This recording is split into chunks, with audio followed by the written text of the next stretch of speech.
Today we're going to talk about talking to your child's teacher. It's helpful all year long, but I thought especially as we enter the new school year, it might be particularly helpful. So let's set the stage. You sit down across from your child's teacher, you take a deep breath, and you start to share something important. But halfway through, your brain starts to whisper to you, do I sound too intense, too negative, too much? You want to advocate for your child clearly, and you want to help the teacher really understand your child. But you don't want to overwhelm them or get labeled that parent. If you've ever tried to walk that fine line, you're not alone. In this video, we're going to talk about how to share your child's needs in a way that's clear, respectful, and effective without feeling like you have to tiptoe around the truth.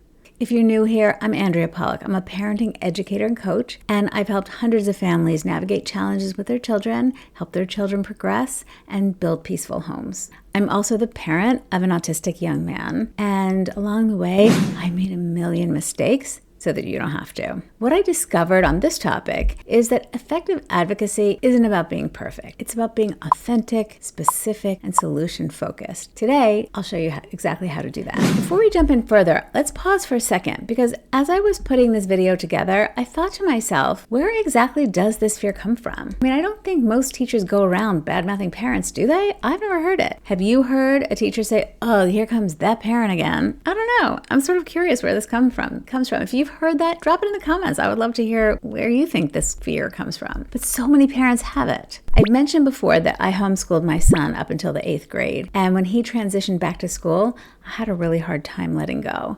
The tension I felt between wanting to protect him on the one hand and being afraid of being that parent on the other made me sweat in every encounter with his teachers. Maybe you've had moments where you spoke up and got dismissed, or your child was misunderstood despite your efforts. Or maybe you overheard comments from other parents talking about yet other parents about being that parent. I don't know. Or maybe it's something deeper.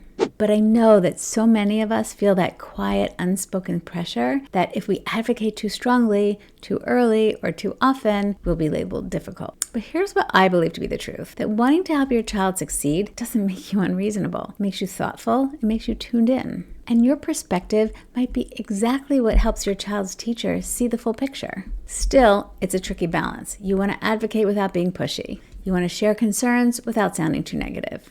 And sometimes you walk away questioning yourself. Did I say too much? Did I not say enough? Was I too aggressive? Here's a perspective that I think is really helpful. You only control your side of the equation. You can't control how a teacher will receive your message. Your same message could be received in a variety of different ways depending on who's on the other side of that conversation. But you can show up with clarity, respect, and collaboration. And if someone labels you a problem parent just for speaking up with kindness and intention, then that's really more about their discomfort, not your parenting. And we have to be careful not to let that discomfort silence our advocacy. But here's another thing that I believe thoroughly. Most teachers want your child to be successful and want to support your child.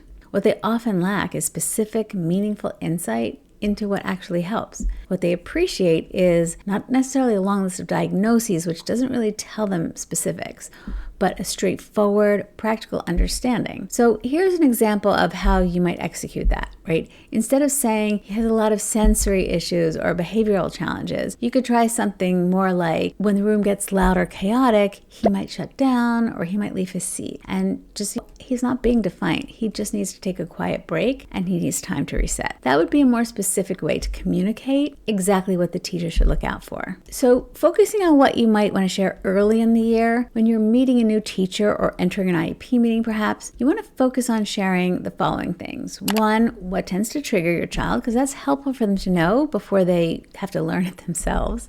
Second, what helps your child stay regulated or engaged. Third, how your child communicates stress, especially if it's not through words. Fourth, early warning signs that things are starting to go off the rails. Fifth, what strategies don't work well, even if they're standard classroom tools. For that, you might say, I know you have your own approach, and I totally respect that. I just wanted to share what tends to help before we get to a point where things feel really hard. And just as importantly, we want to make space for their input. Really listen to what the teacher has to say, because they may notice things that you haven't seen yet, right? They may be observing patterns or strengths to give you valuable insight. Remember, it's a two-way conversation, not a pitch and not a performance. I recently met with a parent who told me something that really stuck.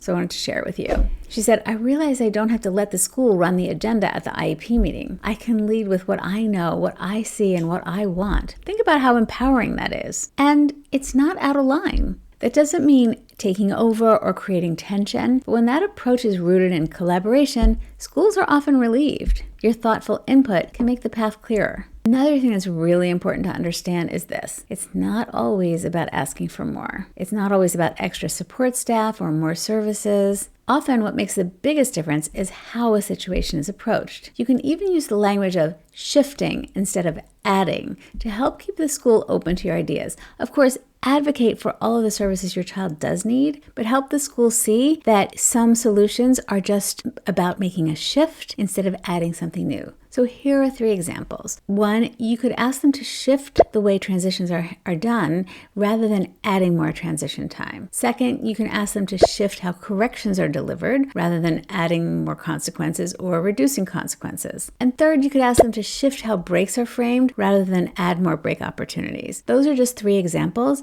but they're models of how you can help them shift how they think about certain actions they're already taking and how they can shift them into something that would work better for your child. Just know that a lot of times what helps your child the most isn't a budget issue, it's a mindset shift. In all likelihood, you're not a problem parent. And I say it that way because even if you are, so what? I have seen a lot of times that parent gets the attention, gets what they want. It's the classic, the squeaky wheel gets the grease, right? You're not a problem. You're a parent who sees things that other people might miss. A parent who notices patterns, who knows what helps, and who's willing to speak up even when it's uncomfortable. That takes courage. And it's not just for your child's benefit. It often helps the teachers too. Because seriously, most of them really do want to help your child succeed. The people who go into this field, they're just delightful, caring, thoughtful people, and they really want to help. They just need a window into who your child really is and what makes them thrive. So when you speak with clarity, compassion, curiosity, you're not overstepping. You're creating a bridge and you're modeling the kind of thoughtful self-advocacy you probably hope your child learns over time too. If this video helped you, feel free to share it with another parent who might be struggling with the same thing. It helps me reach more parents and it helps those parents too. And if you've ever had an experience with a teacher where you felt like you were that parent, again, we'd love to hear about it because actually we really need to have a sense of humor about these things, right? Thanks for watching. You've got this, and your child's teacher might thank you for speaking up. I'll see you in the next one.